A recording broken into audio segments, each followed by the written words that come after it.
the process people go through to become a DCCH family? Well, we've tried to break it down into a couple of steps, and the first step is that we want to be able to give people the information they need so that, you know, when you're bringing your family into possibly this journey of foster care and adoption, it's a big decision. And so we want people to have all the information so they're making a decision that's right for their family.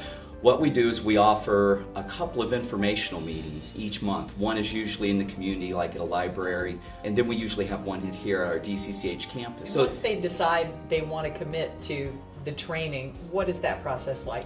Well, then we would want to get them started in the training process. And a lot of times when we tell people, you need to get 30 hours of training, they're like, really? The groups really bond together. We have a lot of fun.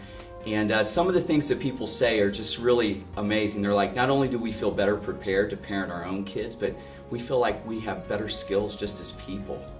And it's really rewarding to see people kind of make that journey. But the 30 hours, we do that in 10 consecutive weeks, 3-hour sessions.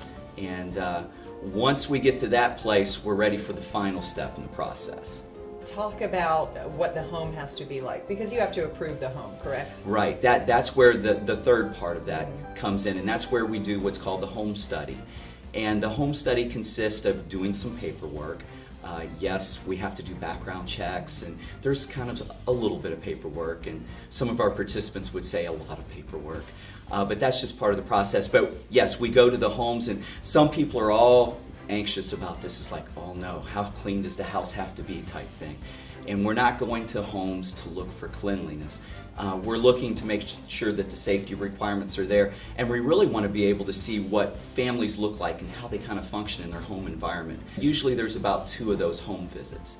And really that is the process where we're gathering information, and we write basically a home narrative, which is kind of the story of the family. And it's important to note that because you take the training or because you take the home study, there's no arm twisting or pressure involved, right? Thanks for saying that, because a lot of times people, they feel like that if they say no once, that there's a potential that we won't call on them or utilize them.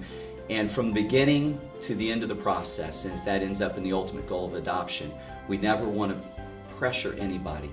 We want people to feel that the timing is good for their family, that the situation is right, and that the match. And we really want to spend a lot of time trying to find the right match for kids to families. And so, no, we're not in a hurry. You know, we want to see kids get the permanency they need, those forever families.